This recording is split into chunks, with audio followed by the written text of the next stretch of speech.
The following program contains scenes and language of a frank and explicit nature. Viewer discretion is advised.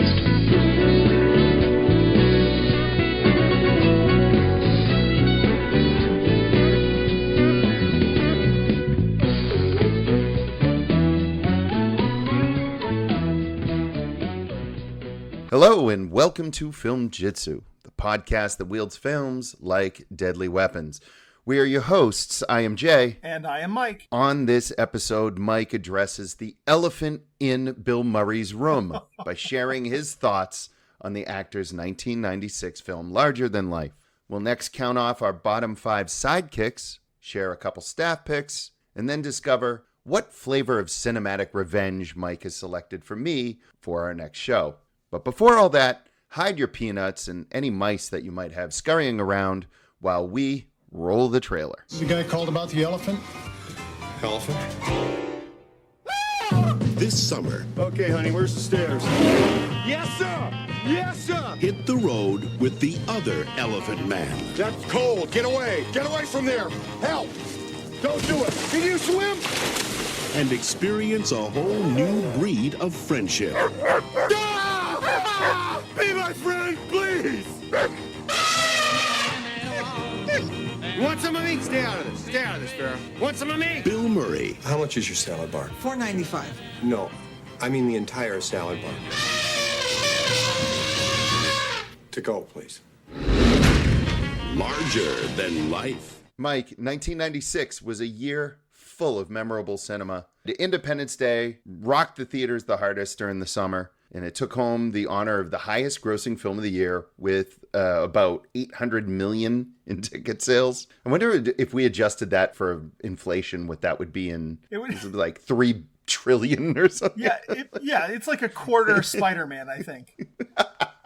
And if you're not into the box office receipts, 96 also rewarded cinephiles with a few big-time critical darlings, including I Know You Don't Love Him, but Wes Anderson's debut, Bottle Rocket, Danny Boyle's iconic Trainspotting, and yes, the Coen brothers' now considered classic, Fargo. What's incredible to me is that this year was somehow also chock full of duds, like serious all-time clunkers, like we need episodes of this show for all of these, probably. Ooh, a 96 retrospective. Yeah, like seriously, we could do it. To name a few, we've got the John Carpenter sequel, Escape from L.A., Pamela Anderson's train wreck, Barbed Wire, and by all that is unholy in the universe, the Whoopi Goldberg starring abomination, Theodore Rex. There's a great chance that those are going to be future episodes. I'm not going to lie. Just because you talked about them today does not mean they're off the list. Well, somehow I didn't give you any of those movies. And instead, I assigned you instead with a completely forgotten about pothole in the career of Bill Murray. To me, sight unseen, the synopsis of this thing reads like career suicide. But perhaps, just perhaps, for you, this movie took wing like some mighty Dumbo piloted by Lou Loomis, a Cinderella story that stole your heart and saved you from cinematic despair. What say you, good sir? Did Larger Than Life trample you underfoot or lift you up by its mighty trunk? Is there a middle option? What's my other middle of the road choice here? Man, those are high stakes. I guess I want to start off by saying it finally happened. You, sir, managed to finally do it. I had to watch a movie on Tubi. What the fuck is Tubi? As best I can tell, it's Netflix with commercials, which is basically just what the goddamn television was. So I had to actually download Tubi. Larger Than Life might be the Tubi of movies. It's like, technically sure it's a movie. It's definitely not a good one. It's not terrible. I mean, it works, but it's Tubi. So here we are, Larger Than Life. What are the rules? What are the rules they tell actors? Don't work with children and don't work with animals. Yep. I think they tell everybody else don't work with Bill Murray, but they didn't tell that to the elephant. I have to say that hot off the heels of Kingpin, a movie that I think is hilarious. I love Kingpin. comes Larger Than Life, where Bill Murray plays Jack Corcoran, who finds out his father dies and inherits this elephant. Now, it's set up at the beginning of the movie that Murray is a motivational speaker. Mm-hmm. That's the movie that I really wish we had had. You know, the beginning of Groundhog Day when we see Phil Connors as the weatherman? Yeah, In the beginning of this movie, we see Jack Corcoran as the motivational speaker. He's at like the International Upholstery Association, whatever. And he's got the mic and he's doing kind of these group team building exercises. It's really pretty good stuff. The movie has that classic man is driven crazy by a misbehaving animal thing. It's right along with Turner and Hooch, Beethoven, Bedtime for Bonzo, if you want to go back a little ways. Those movies are comedy classics, and this is Larger Than Life.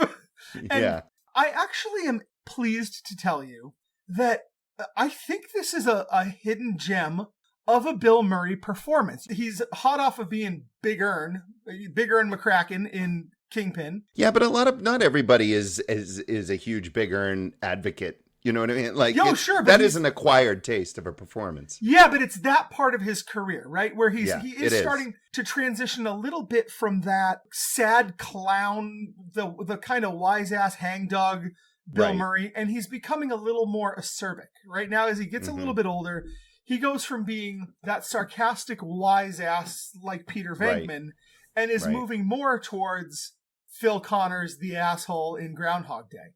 Sure. This is kind of right in the middle here. And I have to say, if you like Bill Murray and if you think Bill Murray's funny, all the reasons why that is true are available to you in Larger Than Life. It's just that nobody knows about it because it's a completely forgettable and by the numbers elephant movie. Is this like a Any Which Way But Loose kind of situation with like Clint Eastwood and the chimp? Yeah, and it's a that little kind bit of thing, more or... planes, trains, and automobiles, but with an elephant. Like Murray has to planes, trains, and automobiles the elephant across the country, where he's going to sell her first to Linda Fiorentino, who runs a circus, and she's kind of this sadistic elephant trainer. Ultimately to Janine Garofalo, who's the nice elephant lady from the zoo, who's going to bring the elephant back to the jungle and let it run with the other elephants, I guess. I don't know. I'm not sure. I have to tell you, though, going into this movie, if you love Bill Murray, the elephant is at least as good on screen as Dan Aykroyd is in most things. Sorry. Shots fired. Yeah, shots fired. Yeah, that's fine. Shit. I guess, you know what? It's cold, if man. Murray and the elephant, Murray and Dan Aykroyd, potato for this guy here. But one of my favorite performances in this movie, it's a little role, is Lois Smith. You mentioned Twister. Aunt Maggie from Twister. In this, she plays the tattooed woman. So she's got like head to toe body tattoos. And she's very funny. Tasty cow, Aunt Meg. Tasty cow. Yeah, that's right. It's almost hard to believe. And this, I think, explains a lot of why Larger Than Life is a movie nobody knows about, is because as much as there's all this star power on the screen, it is almost matched by the lack of star power behind the scene. Yeah. It was directed by a guy named Howard Franklin, who directed 3 movies ever. One was Quick Change, which inexplicably is another clown-centric Bill Murray movie. Yep. A Joe Pesci 1940s period picture called The Public Eye, where he plays a photojournalist, because, Jay, I don't know about you, when I think of Joe Pesci, I think of 1940s photojournalism, right? That's a movie I can't imagine is not a bigger thing. And then this movie, Larger Than Life. That's it. The screenwriter has written exactly one feature film ever. This one. So here we are, Larger Than Life. And it really is too bad, because the only way you discover that this is a movie is if you're going through Bill Murray's filmography. That's it. Yeah. Yeah. And I think that's probably how you came across it, I think. No, it's not, because I thought it was Operation Dumbo Drop. I thought that Bill Murray, I kept seeing Bill Murray in army fatigues with like Ray Liotta and an elephant. And I was thinking to myself, oh, right. Why was Bill Murray ever in a movie with an elephant? Like, what was Operation Dumbo Drop? Right. And then I looked up Operation Dumbo Drop, and it wasn't the Bill Murray movie. So I'm like, wait, did I just have a Mandela effect? Like, did I just make up a movie? And then I looked and I went, no, mother grabbers, there is one. It's called Larger Than Life. What the shit is this? It's the movie directed by the guy that he made Quick Change with. And then inexplicably, this Howard Franklin fella also wrote the absolute trash movie that Murray starred in called The Man Who Knew Too Little afterward. He was the screenwriter on that one. What the hell did this guy have over Murray at this point there's in a his file career? somewhere. There must be a There's file gotta somewhere, be some I guess. sort of, I was like really, really curious. This movie is a real case of missing the fucking boat because Operation Dumbo Drop came out 1 year earlier and was basically the exact same movie. So much so that we kept confusing the two. Imagine the real heartache of having Operation Dumbo Drop, of all things, come out and realizing, like, oh, I just fucking made Operation Dumbo Drop, and I still have to put it out. I imagine they really thought they were onto something. I got Bill Murray. We got this fun Elephant Road movie. This is gonna kill at the box office in between Twister and Independence Day. Surely, Yeah, right. We have to have one for the young audience. Nope. Operation Dumbo Drop lands a year earlier. It's like the cruelest boat you could ever miss. And you want to know the craziest part? True fact: it is the same goddamn elephant in both movies. Oh, get out. No, as a matter of fact, it turns out this elephant might be the Steve Buscemi of elephants, because he's the elephant in everything. It was the elephant in Water for Elephants, in Operation Dumbo Drop. And like, you look up an elephant movie made any time in the mid 90s to mid 2000s, it's this goddamn elephant. I'm also here to report, I think it's important that our audience knows this, that there isn't, in fact, 21 minutes of the 1988 George Burns comedy 18 Again in the middle of this movie. I just fell asleep at one point and fucking Tubi kept playing the next blockbuster in its lineup, which was 18 Again, starring George Burns. And when I woke up, it took me 21 minutes to figure out that I was no longer watching Larger Than Life. I was so confused. He thought he was in Oh God Book 2. He didn't know what was happening. How I was doing the math, I was like, how old was George Burns when Larger Than Life came out? He was 115. Bill Murray hasn't been on screen in a while, and I was like, oh no, I fell asleep. Okay, yeah, I've done that. I've done that as well, where I've fallen asleep and another movie has started, and I've sort of become immersed in the other movie. Yeah, it was almost like a Lost Highway situation where. But Lynch did it on purpose in Lost Highway. It's not a good sign for that original movie, is it? It really isn't. So do you think that this was a paycheck for Murray? Like, is this one of those ones where he's like, just needed to pay the mortgage, or he just put down on like some sort of $6 million house? I don't think so, because I will say Bill Murray seemed to be doing his Bill Murray thing. He wasn't just phoning it in. I think I've seen Bill Murray uninterested in a movie before. And you can kind of see it. In this, I feel like, I don't know, it was like a family barbecue that he's like, you know what, fuck it, I'll go. I'll just make the best of the day, right? I really do think, though, if you're a fan of Bill Murray, it's kind of this great secret Bill Murray performance that a lot of us haven't had before. Yeah. I think any one of us would say, man, if there was like a secret treasure chest, like a vault that they could unlock and kind of a classic Bill Murray movie could come out of it. Right. Well, it's not this movie, but it is kind of this performance. I'm a little psyched that you gave it to me, because I never would have seen this movie. It's like one of those blind boxes that you get. The Bill Murray blind box. There's an elephant. I feel like maybe I've said everything I have to say about Larger Than Life. Really? A little bit. It's Bill Murray and an elephant going from here to there. You may be shocked to discover that he comes to really care about the elephant by the end of this little road trip. You don't say. Yeah, it is as by the book, misbehaving elephant movie as you can possibly imagine. I thought I read somewhere that the elephant like saves a church during a typhoon or something. It holds up a wall near the end of the movie. Does that happen? I mean, that or does that happen in 8? Was that in 18 Again? It might have been during the part I fell asleep for. I'm not going to lie to you. That could have happened. I'm not sure. For the millions of people listening around the world who thought that there were 21 minutes of 18 Again in Larger Than Life, there are not.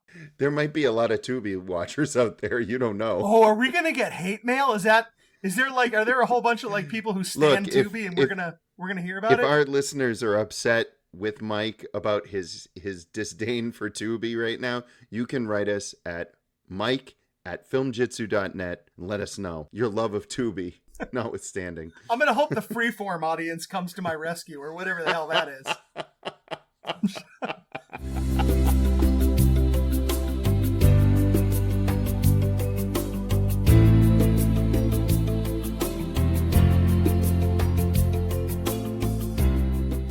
Ultimately, I guess I'm not sure we netted out on my most central question about Larger Than Life, which was, who's the sidekick? Is Bill Murray the sidekick, or is the elephant? Clearly, the elephant is the sidekick here, but actually what's kind of cool about it is because it's essentially a road movie, there's a lot of sidekicks along the way, kind of like in Pee-wee's Big Adventure. Well, considering that there's so many sidekicks in there, I guess our pick for our bottom 5 this week is pretty perfect. And so we decided that with your review, we were going to tally off our bottom 5 sidekicks. I'm interested in knowing how you composed your list and what criteria you used. I didn't spend a whole lot of time thinking about what is a sidekick or what, what's not a sidekick. Is it a supporting character? Is it a best friend? I didn't get too in the weeds. The only rule I gave myself was that I opted not to do any comic book sidekicks. Right. So I'm a little all over the place in why I picked these particular sidekicks for the list. I didn't have any sort of solid reasoning one way or the other, but I will start with a movie from 1951. And the sidekick here is Gort, the robot from The Day the Earth Stood Still. Really? Wow. Yes. You considered him a sidekick? He's the sidekick of Klaatu. Klaatu comes to Earth. And of course. Right. Yeah. Right. He comes with this message that all of humanity will be destroyed if they don't live peacefully. It's kind of that mutually assured annihilation. Yeah. And they have to live in peace or Gort will laser beam the fucking species right off the face of the planet. This particular sidekick is basically a god weapon. and I guess when a guy shows up and his sidekick, like, this is no Jay and Silent Bob. This is like a 30-foot robot that can nuke the planet with his face. So, maybe he's not a wingman as much as he's a bodyguard. I don't know. Maybe it's not exactly a sidekick, but I think when your sidekick has the ability to destroy humanity, it's enough to be a bottom 5 for me. And so that's why I went with Gort at number 5. That's a fun one. It's really interesting. It's a neat interpretation of what Gort is. So I think that's really cool. Yeah, I never in a billion years would have known. Look, my list is way, way, way more straightforward, much more conventional, I think, in its thinking, except for my number 5. And I think I have the right read on this, but a lot of people, I think, would argue with me, and that would be none other than the Jack Burton from Big Trouble in Little China. Oh. So, okay, look, while the movie is wonderfully odd and it is among my favorites, it's nonsensical and it's a fun mishmash of special effects and martial arts and Eastern mysticism, but Big Trouble in Little China gets most of its mileage off of this really bizarre and basic premise. What if you tell an action-adventure story from the sidekick's perspective? And in this case, the big-name star of the flick, the almost always great Kurt Russell, plays Jack Burton, a swaggering, macho John Wayne type who actually has zero in the way of practical skills or experience when it comes to saving his friend Wang's fiancée from the clutches of an evil Chinese sorcerer named Lo Pan. So Russell and director John Carpenter seem to be having like a friggin' blast, subverting audience expectations at like every turn. But if you think about it, Jack is really useless. Like you were the first person to point this out to me, is that you really blew my mind one time when you're like, that Jack is the sidekick. And it just blew my mind. I was like, oh my God, it was like the clouds parted and I saw it for the first time. I was like, Santo is so right about this. Okay, you people sit tight, hold the fort, and keep the home fires burning. And if we're not back by dawn, call the president. He's a mess all the way through. Like he kills Lo Pan for sure. Like that actually does happen. But if you think about it, that was pretty straightforward because all the hard work had been done and he was in the flesh at that point. So he was actually vulnerable. And that's he was just when a little weak old man at that point. Yeah, right. Yeah. Like at that point, well, relatively anyway. it's always Wang that was really doing the heavy lifting, whether it was like knocking out a bunch of guards while Jack's trying to pull that knife out of his boot. Remember, Wang was the one that was dueling. It was Rain. He battles Rain, and they have that jump fight with the swords, and they're going at each other. It's Wang all the way across. And when it isn't Wang, it's Egg Shen. It's never Jack. Yeah. Like, all right. So for me, I took what is essentially the lead protagonist of a movie and said, no, you know what? The real thing is that he is the sidekick. So that is my number 5. I have a hard time accepting that this is your number 5 because it's such a good pick. Like, it is better than anything else I'm about to say. It's so good. It's so Thanks, good. man. But I'm going to try because my number 4 is a classic. And this is 1969's Midnight Cowboy, Dustin Hoffman as for Ratso Rizzo. Ratso is sort of Hollywood's classic shitty sidekick. This is a perfect pick. Ratso takes an already pretty astray Joe, played by Jon Voight, and leads him very astray in a very New York City in the 60s kind of way. He's a con man who he's disabled by, I think it's implied polio. So he's deteriorating through this movie. He lives this miserable existence. Joe is the closest thing he has to a friend, and he can't even help himself from stealing from him and taking advantage from him. He kind of gets his hooks into Joe, not out of any kind of genuine friendship, but because he sees him as a chance for survival, like his ticket to Miami, which is where he wants to end up. It's a really great performance by Dustin Hoffman. Yeah. I mean, they call him Ratso, and he really is. Like, he's just a human rat. He takes on vermin. He looks like vermin. He's got this almost rat.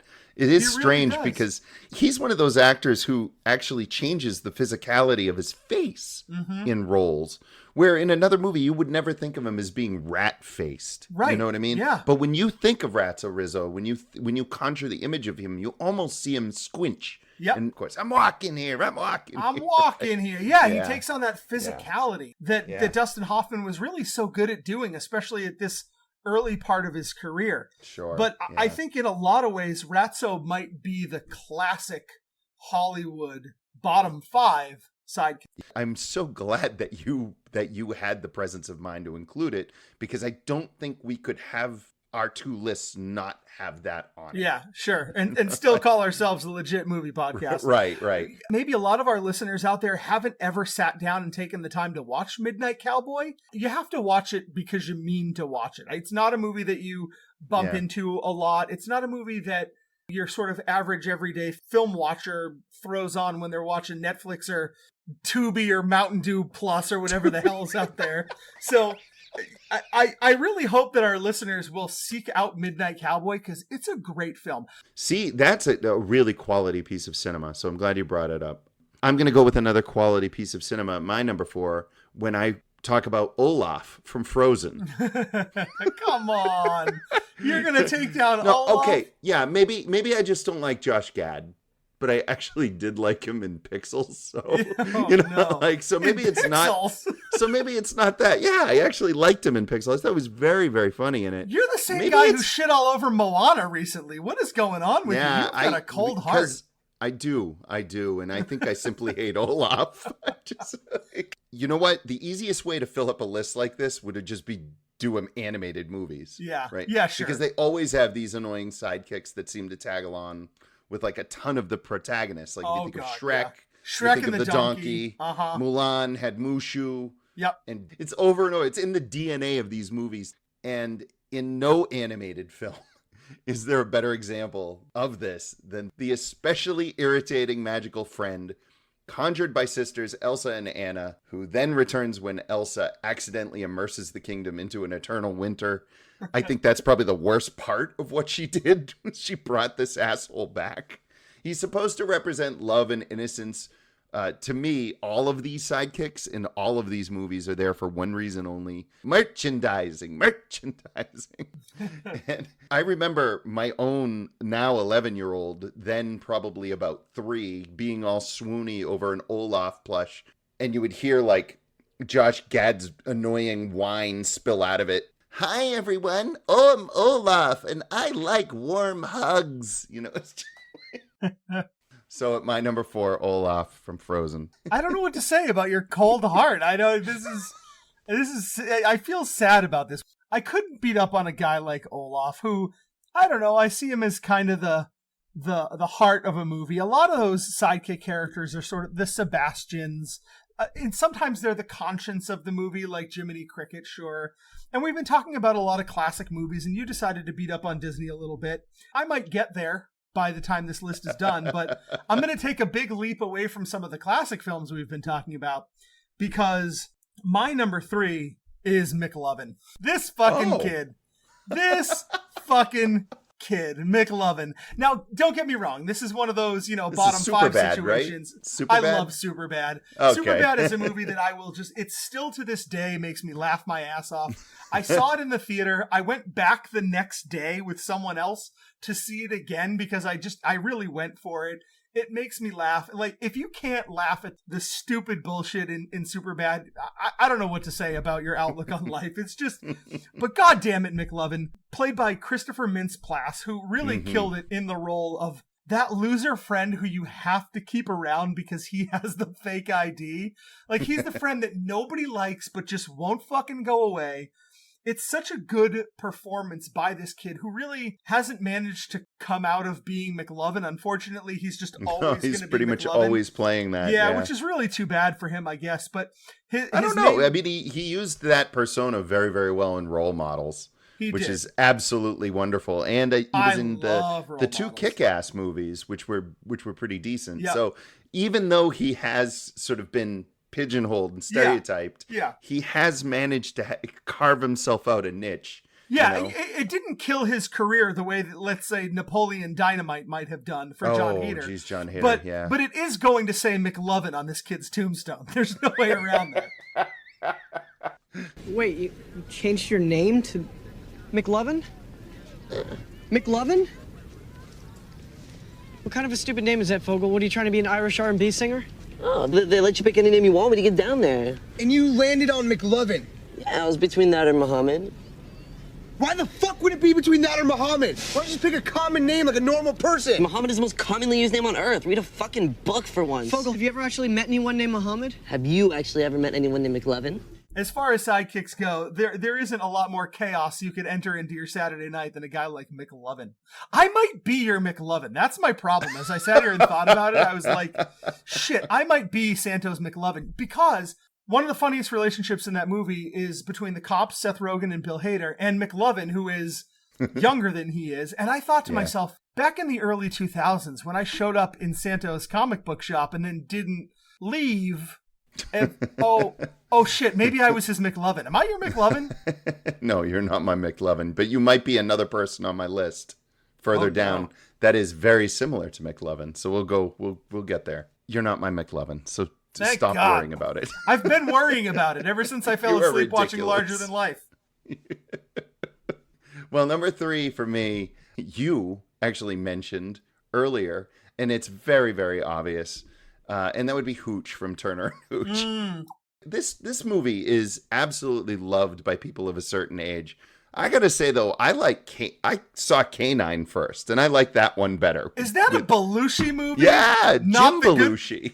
Not the good Belushi. Dude, we could have a whole Jim Belushi podcast. Like we could just go down the Jim Belushi filmography. I wouldn't say that K-9's one of them. That was a fun one. I really liked that when I was younger, and I think I would still like it even watching it now. It had grittier crime. The way the bad guys shoot up. Is that James what you go Belushi's into a Turner car. and Hooch for? Yeah, man. For the Batman, what do you want? You want in Turner Hooch and to Hooch, duct tape his head?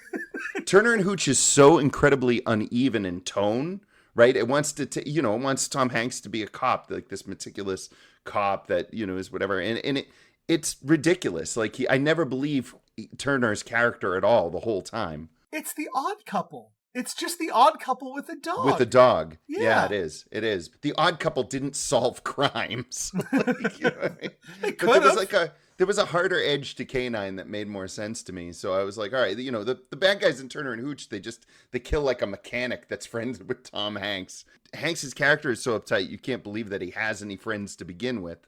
So it's kind of like, what is happening here? Second of all, it has a better dog. Like a German Shepherd over a Mastiff, like any day of the week. All that drool at the ending of Turner and Hooch, not to spoil a movie from 1992. Yeah. But they fucking kill the dog at the end. And even if you didn't like him, a pretty major cinematic rule is that you don't kill the fucking dog. Excessive dog murder, yeah. Neither the dog in Canine or the one in Turner and Hooch are initially great pairings with their respective humans. But in the case of Canine, it's Belushi that's more the issue. While in Turner and Hooch, it's the goddamn dog that tears up the joint, that coats everything in slobber. What's worse is, that fucker made me cry. So screw you, Hooch. Well, I'm sorry that David Fincher didn't direct my favorite dog movie. I don't know what to say. It's your favorite too, of course. It's a great pick, actually, for the reasons that you're saying. This movie, Turner and Hooch has a soft spot for me because my mom loved Turner and Hooch. See, now we're going to bring moms into it. But for the reasons that you're saying, because you're right. Yeah, Hooch is such a fucking terrible dog to have around. Jerk. I mean, for all the reasons you're talking about, that means that it was, I think, ultimately the more effective terrible dog partner performance. It is.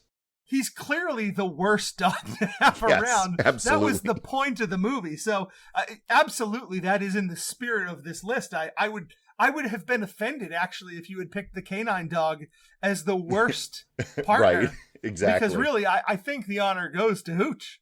Yeah, for sure. I'm glad we got to talk about that. Well, speaking of throwing cold water onto things, Jay, maybe I'm going to be that like Quentin Tarantino, self-satisfied, pulling apart pop culture bullshit. The Seven Dwarfs. Here's my thing, right? All 7 of them? All fucking 7 of them. Because... well, Happy, Grumpy, Wheezy, Sleazy, Doug, all 7 of them. Carl. Because, here's the thing. I value our friendship.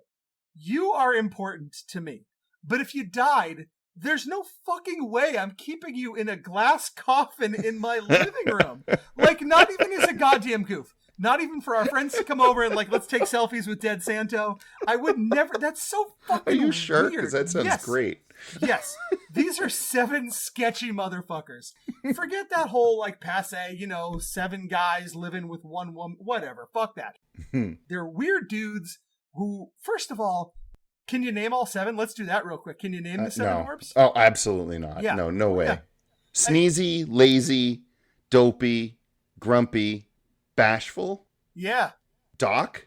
There's Doc. And what the fuck is Doc's deal? Who put Doc in charge? We got this one holier than thou Papa Smurf dwarf who's running around yelling at all the other fucking dwarfs. Did he go to dwarf medical school first off? And here we are. Do we even get to use the term dwarves anymore? It seems like a shitty thing to call people. Yeah, I know. I don't know. So all 7 of those little fuckers. A witch comes to the house. You got one job. You got one teenage girl that is staying at your apartment, and you just got to keep her from getting killed. So when a fucking witch shows up with an apple, not a gun, an apple, and you can't even keep her safe, then there are 7 of you. You all have to go to the fucking hi-ho mine at the same time? You couldn't have left Snazzy back to keep an eye on the girl? What the fuck is that about? When I was trying to count off the names, I'm pretty sure I went into Smurfs. Yeah, so I'm glad you named the Smurfs. Yeah. I can bet. You know what it is? It's happy, grumpy, dopey, sleazy, sneezy, bashful. Sleazy. Get out of here. Yeah. There's no one named Sleazy. Happy, grumpy, dopey, sneezy, bashful, Doc. There's another one. Sleepy. Sleepy, I think, gets forgotten a lot. I think I forgot about Happy, but that's just par for the course with me. So. You remembered Grumpy instantaneously. I think he was first. Yeah. Look, I know it's an animated classic. I know it's important for cinematic history. Those little fuckers can go fly a kite as far as I'm concerned. And it's just a weird fucking situation. Everything about it is super sketchy. Imagine writing a letter back home Dear Dad, everything's fine. I'm living with 7 fucking weirdos in their hole in the ground. They work in a mine. Don't worry, it's totally cool. Anyway, gotta go. There's a witch at the door. Fuck you. Oh, man. Wow. I can't top 7. I can't top 7 entries in one choice. You could just There's do no way Olaf to do 6 it. more times if you wanted. But my number 2 is definitely, I think, the most annoying on my list. And that is none other than, and this is as obvious as it gets for me, to be perfectly frank. It's Willie Scott from Indiana Jones and the Temple of Doom. Some people found Marion from Raiders of the Lost Ark as a bit of a patience tester. I really found her as charismatic and feisty and strong. You know, she was the winner of drinking contests, and she was pretty good with a torch when dealing with that chamber full of snakes. None of this is true. None of it, of Willie Scott, because all she did was scream and screech her way through the entire running time of Temple of Doom with so much wide-eyed horror that I began to wonder how the hell she hadn't died of fright. I'm not picking on Willie. She went through a ton of really weird shit with that crazy dinner with the bugs and the monkey's brains. The monkey brains. When Marion was forced to be a damsel in distress, it was more because she was outnumbered and not because she was delicate. Mm-hmm. Willie is constantly a damsel in distress at all times. And the filmmaker spends so little time making her likable or earning her any amount of respect that by the end, when Indy like whips his whip and wraps her up and pulls her close for a kiss, we're like Short Round saying, "No time for love, Dr. Jones." You wish she would have ended up in the volcano like 87 minutes sooner in the movie. You're so over that character so like she fell off the raft when they jumped out of the plane. Yeah, and you're like, you know what? Good. Let's move on from that. It's rough because she's one note the whole time. And it's not Kate Capshaw's fault. Nope. It's the fault of the screenwriters. It's the fault of just making her be this really weak, unsympathetic person. She had no real identity other than she would hang on the arm of rich men. And then what'd she do? She hangs on the arm of a suddenly potentially enriched man. Because at the end, it's fortune and glory, kid. So I think Willie Scott definitely belongs on. She's as much to me an obvious choice or a choice that has to be on one of these lists as Ratso Rizzo. Wow. So, yeah. So here's an idea. Better movie, Indiana Jones and Hooch? I'd have watched the shit out of that. I would have watched the shit out of that. Give me Indy and Hooch any day. Any day of the week. If you make Hooch a German Shepherd, I'd say okay. All right. Well, we'll get on it. You hear it? You know what? Drool. That idea Just is leave the drool out. That idea is no less stupid than Joe Pesci as a photojournalist in the 40s. So we've been down that road. My number one pick, it's a cheat. You know I love a good cheat. I stand by it. My number one pick, bottom 5 sidekicks, is the actual 1992 movie Sidekicks. I knew you were going to do it. I knew you were going to do this. Excellent. That's the one with Chuck Norris, right? Yeah, it's where Jonathan Brandis imagines that he's really Chuck Norris's sidekick. And I'm sorry, I have a problem with bullying. I got bullied as a kid, but if there's a kid just openly fantasizing about being Chuck Norris's sidekick everywhere he goes, he kind of has it coming, right? Like, what the fuck is that kid doing? Oh, that's the kid who thinks he's Chuck Norris's sidekick. Not even like he thinks he's Chuck Norris. Chuck Norris is his sidekick. The best fantasy this fucking kid has is to play second fiddle to Chuck Norris. He even envisions, he's such a loser, he even envisions himself as the number 2. Oh, man. This movie is fucking dumb. It's a dumb premise. It has terrible performances because Chuck Norris is a terrible actor. It was directed by Chuck Norris's kid brother, Aaron. Oof. So it's not just Chuck Norris. It's not just Jonathan Brandis. No, it's the whole fucking movie. It's called Sidekicks, so it counts. It counts as a sidekick. It counts as the movie Sidekick. It's called Sidekicks, so it qualifies. Number 1.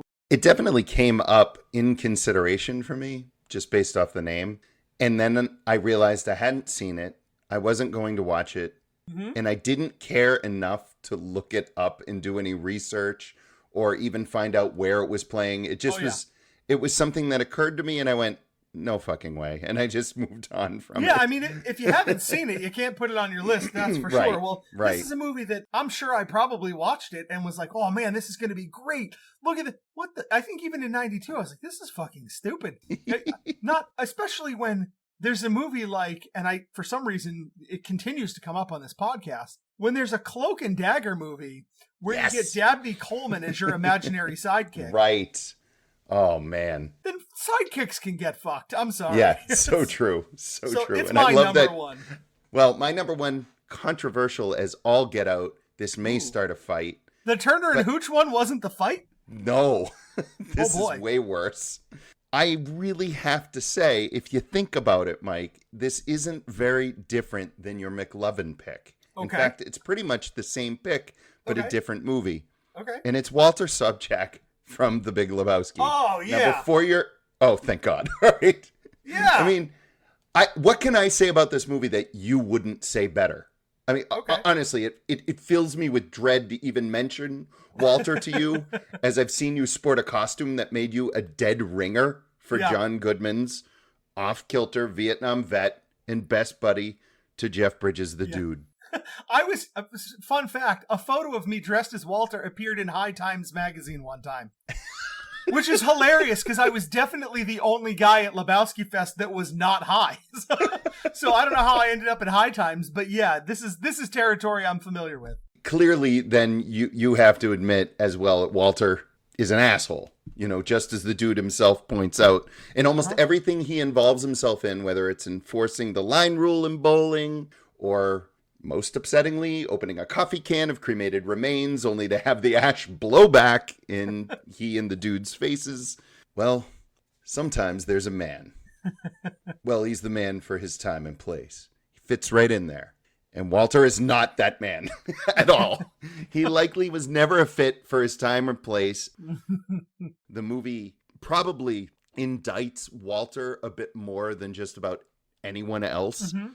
But honestly, very few are spared, with the possible exception of Donnie. But he pays another really severe price altogether. By being, but his mistake is being surrounded by this league of shockingly inept gentlemen. Yeah. The argument could be made that Donnie dies because of Walter. Oh, 100%. Yes. If Walter hadn't started a fight with the nihilists, Donnie might not have had that heart attack. He would be okay. Yeah, exactly. In sum, after watching The Big Lebowski, one thinks back on Walter and really has one piece of advice for him, something that he instructed Donnie to do time and again. Just shut the fuck up, Walter. Shut the fuck up. It's such a great pick. You have the poster behind your head. I'm staring into the eyes of Jeff Bridges. Every single time we record, you're staring at the Big Lebowski poster. It's my favorite movie. I have traveled cross country to go to Lebowski Fest. I have trophies in my movie room. For trivia, right? Winning trivia contests, right? Yeah. I stole a glass from a club because Jeff Bridges drank a White Russian out of it while he was on stage. I swiped the glass and brought it home for my shelf. That's how hardcore I am. So even getting into the Lebowski territory, I can see where you thought, what's Mary going to say here? I'm treading some water. I don't want to. But it is shocking and appalling that I didn't have Walter on my list because I don't understand. It's the entire point of Walter. It's the entire point of Walter. Yeah. The dude says it best. God damn it, Walter. You fucking asshole. Dude, I'm sorry. It's a fucking travesty with you, man. I'm sorry. It was an accident. What was that shit about Vietnam? Everything's a fucking travesty with you, Walter. Yes. And that's it. That's it. Yes. That is it. It's the perfect pick. Oh, thank God. I thought there was some read that maybe I had wrong on it. And I'm like maybe he's not a sidekick. And I'm like, no, they go on some adventures. He's very much a sidekick. He's definitely the sidekick. Yeah. And the thing that makes Walter such a great character is despite all that, he's this sweetheart of a guy who just wants to stick up for his friends. His friends take shit from everybody and he doesn't want to take shit. He wants to protect Donnie. He wants to look out for the dude. He just wants what's right. Walter's a sweet guy at the end of the day, but everything's a fucking travesty with him. He's just it's funny. It never occurred to me until just now, but when I think back on the Pixar movie Onward, Chris Pratt voiced a character that I think could have been based a little bit on Walter, sort of a blowhard, heavyset know-it-all, yeah, does that remind mouth. you of anybody? Let's be honest here. I was concerned about being your sidekick. It is absolutely the case that I'm your Walter. You are not my Walter I at all. absolutely am. No way. I'm your Ratso Rizzo. A loudmouth, blowhard know-it-all. That is me, 100% over. Anybody listening to this podcast who knows me, I am definitely somebody's Walter subject, without a doubt. Oh my goodness.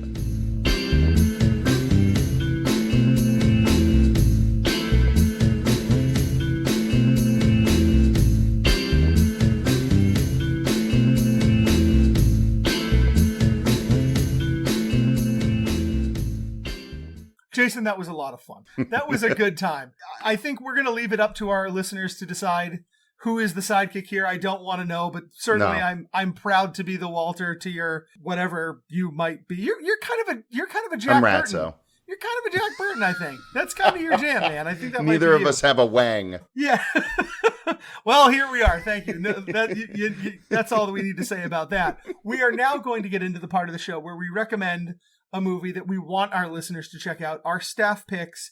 What do you have for the listeners this week? This week, I rewatched a movie that I come back to with way more frequency than it deserves any right to have, and that is 2000's The Replacements. This is a super fun ripoff of Major League, but instead of baseball and Tom Berenger, we get football with Keanu Reeves. Mike, you're a football nut, but for a passive fan like me, and I am very passive, this was a great time celebrating the high points of the sport while also positively destroying the millionaire crybaby professional players that are part of the reason I turned away from becoming more of an avid fan in my youth.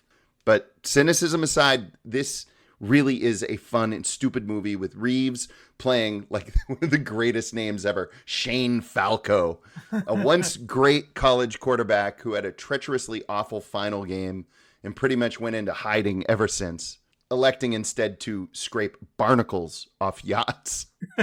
And while Reeves, he's great here as Falco, he brings some really solid physicality and a lot of heart to the role as a guy who's trying to find belief in himself. It's the fantastic Gene Hackman as Coach Jimmy McGinty that positively steals every scene he is in. This guy was a master of timing and delivery and subtlety, an all-pro quarterback with dialogue and character. And it's so great watching him strut his stuff in this flick where he gives as good as he gets, but then winks just as often as if acknowledging that he knows it's all silly. Damn, is it fun? It's just so much fun. And again, it is. It's all been there, done that. It's got a jock jam soundtrack. You say that like it's a bad thing. No, this tests your patience when it comes to how many times you can hear Rock and Roll Part 2 in a movie. Oh yeah, okay. But you have to give the cinematographer Tak Fujimoto, he of Silence of the Lambs, Ferris Bueller's Day Off, The Sixth Sense. Yeah. You have to give him a huge amount of credit for making the whole thing look like it was shot by NFL cameramen who, in my opinion, next to National Geographic, are the sharpest eyes in the world when it comes to tracking motion and keeping everything crisp in frame. But more than anything, just like with Major League, it's the cast chemistry of the replacement players that makes this thing so great to watch over and over again, whether it's Orlando Jones, the fastest man on two legs who unfortunately cannot catch, or even Jon Favreau, he who would later become a mega blockbuster director of Marvel and Disney movies. He plays this overzealous and then some cop turned offensive lineman. Everyone here brings something memorable and likable to bear. The movie was directed by Howard Deutsch, who, he's not somebody that a lot of people know and maybe they don't even realize, but he directed 16 Candles and Some Kind of Wonderful, two of John Hughes' most loved screenplays. I think a lot of people think that John Hughes directed all of his movies, and they forget that there were other folks there. He's got a bit of a pedigree. So, The Replacements from 2000. If you haven't seen it, check it out. Would you believe me if I told you I haven't seen it? Oh, for God's sake. Yeah. I cannot believe it. You've I've seen never Major seen League. Yeah, of course. Yeah. I love football. I don't really love a lot of football movies. I love Rudy. Of course I love Rudy. See, I can watch football movies all day long, but I can watch football games. Yeah. Absolutely. But I don't obsess over players, and I can't do the fantasy shit and all that. But I certainly enjoy a good game every once in a while, for sure. You've definitely given me the nudge that I needed, because I don't have a problem with football movies. I just don't find myself gravitating towards them. So if you're going to tell me there's a football game movie worth my time, then I'll check it out. That sounds great. Hell yeah. My staff pick this week is considerably different than a lighthearted and fun football movie. You recently, in our staff pick segment, had suggested that our listeners check out Doctor Strange in the Multiverse of Madness. Mm-hmm. And I have since caught up with that movie based on your recommendation. And while I think maybe I was a little cooler on the movie as a whole, the one thing that was undeniable is that Elizabeth Olsen was awesome in that movie. Yeah. So good. For a movie that is kind of silly, the whole Marvel universe is kind of just dopey at this point. Sure. She really brought something the same way she did in WandaVision. She did in Doctor Strange. And so she, for my money, saved a movie that I really would have been okay to write off otherwise in a lot of ways. But I'm not here to talk about that movie. I'm here to talk about her first feature role, 2011's Martha Marcy May Marlene, a movie that she starred in the lead at 22 years old. Had never done a film before. She had I think, cameo appearance in one of the Mary-Kate and Ashley movies as a kid. So here she is. It's her first big role. She plays Martha Marcy May Marlene in the movie. It is a movie that stopped me in my tracks when I saw it. She plays a woman with a troubled past who finds herself stuck deep inside a cult in upstate New York with this cult leader, Patrick, played by John Hawkes, who is unbelievable in the role of Patrick, the cult leader. He's so good. Another John Hawkes pick. John Hawkes You villain. Just love this guy. I really do, because between Winter's Bone and this, I think they're undeniably good performances. The film oscillates between her memories of the past being in the cult and then the present day when she's gotten out of the cult and she's living with her sister, played fantastically by Sarah Paulson, who hasn't seen her sister in a long time and is now taking her in. Her sister is a mess, having been in this cult. And the movie kind of starts from those two ends and works its way towards the middle, where we're piecing together what happened in the cult as we're experiencing her paranoia now that she's out. It is a movie that blew me away. I knew Olsen was going to be huge after I saw this. It was just a stop you in your tracks performance. I know it's cliche, but she was hypnotic in this movie. I could not take my eyes off of this performance. Not her look. She's a gorgeous woman. There's no doubting that, but that's not what this role is. I could not take my eyes off the performance. I cannot say enough about how real and how believable the role was.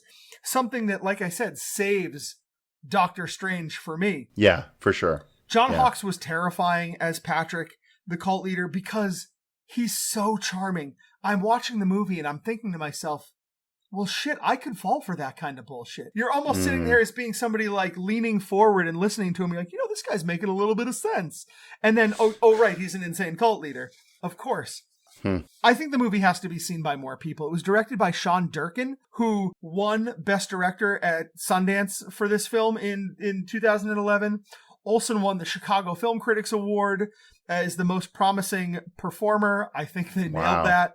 The short film that it's based on is on the DVD and is similarly fantastic. One of the best kind of proof of concept short films I've ever seen. Really good. Was that her in it too? Did she act in that, or no, was it somebody? It was somebody else. Yeah. So it was a solid concept just to begin with, and absolutely, yeah. So for me, Martha Marcy May Marlene is one of those measuring stick movies. Like, I bring it up sometimes when I meet new people, and if they have seen it and they loved it, I'm like, oh, okay, this is my kind of person. We're gonna be just fine here. So I want all of our listeners to get out and see Martha Marcy May Marlene from 2011. Fascinating pick. I have not seen it. It's one that I've heard bandied about. What I find frequently with these movies, and I'm glad that you bring them back, movies like Winter's Bone and this one, they get lost. They always get replaced by newer ones that are out on Hulu or whatever else, and they get lost. Let's try to hold this thing up for a little bit longer and get more people to see it. Put more eyes on this thing. I like that you pull them back out, and I think that's great. So yeah, because it stands on its own merit. Yes, not every movie is a cultural phenomenon. Right. And not every movie gets to exist in the zeitgeist for decades and decades. Right. But some things are just too goddamn good to let come and go. And like so, the Replacements. Like the Replacements. You got it.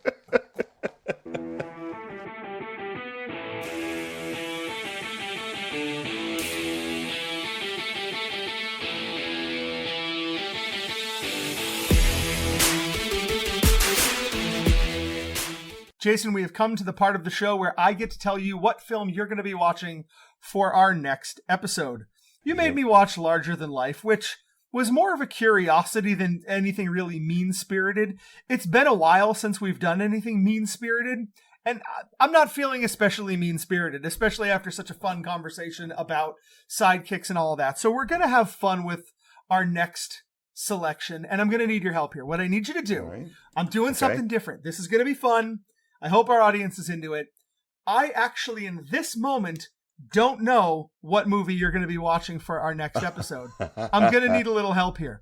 What I'm going to ask you to do is I am going to ask you to Google a number generator. A number generator. Yeah, just Google number generator, open one up. Okay. All right. I'm opening one up. Best random number generator. Okay. Yep. All right. And it's going to ask you to set your parameters. Right? Okay. So I want you to set it between 1 and 7. 1 and 7. Okay. Yep. All right. Okay. All right. Go ahead. Generate a number. Tell me what number you get. 4. 4. Jason, for our next episode, you are going to be watching Police Academy 4, Citizens on Patrol. Yes! I love that movie. On Patrol. Tom Mazursky's in that, right? Who could possibly know? I can't believe you know that. Who knows? That's when Bobcat Goldthwait joins the force. Well, he does it in 3, but he's still on the force in 4, I believe. This isn't the one where they go to Moscow. No, this is not Mission to Moscow. Citizens on Patrol? This is Citizens on Patrol. I fucking love this movie. I did. Film Jitsu could not exist without at some point addressing the Police Academy franchise. And I thought, where's the fun in just me picking? I wanted to put fate in your hands, generate a random selection, and so it wasn't until this very moment that I knew you'd be watching Police Academy 4, Citizens on Patrol from 1987. Oh, so it could have been... It could have been any one of them. Mission to Moscow. It could have been Mission to Moscow. That would have been rough. Yeah, that one's terrible. It could have been The First Assignment. It could have been Police Academy 6, City Under Siege, which I'm sure is racist as anything. Yeah. I don't know what that's about, but just based on the title, I'm sure it's super racist. 4, they were still borderline funny at that point. I think that was where the cutoff happened. My suspicion is that this franchise probably has not aged well. And so we're going to find out. But of course, not. We need a bottom 5. I was prepared for that. Pretty simple. It's pretty straightforward on this one. We're going to do our bottom 5 cops. Ooh. Yep. Oh, God. Oh, my goodness. That's right. Are you going to go with yes, exactly. inept cops like the Pink Panther? You know, a detective? Yeah. Does he count? Right. Maybe he does. Right. I don't know. Are you going to go with Bad Lieutenant, who's just kind of terrible and crooked? Yeah, are you going to think of somebody like Denzel Washington from Training Day? Who's too crooked obvious and evil? There are so many ways that you can put your list together here. I think we're going to have a fun and exciting episode in our next time. I wanted to do something just a little bit generous here. Yeah, let's have fun. Right. Let's keep the ball rolling. Look, don't get me wrong. It's going to get ugly around here again. I suspect maybe sooner rather than later. This little back and forth we're up to, it can only last so long. Such is the nature of Film Jitsu. But for at least one more week, we're going to have a good time and dive in to Police Academy. Well, thank you for putting us into the eye of the storm. Thank you for sitting down and being already conversive in the plot and the cast. And I guess I didn't know that you were like a Police Academy Rain Man. What the fuck is that about? Oh, well, until next time, we're your hosts. I am Jay. And I am Mike. And we'll see you next time.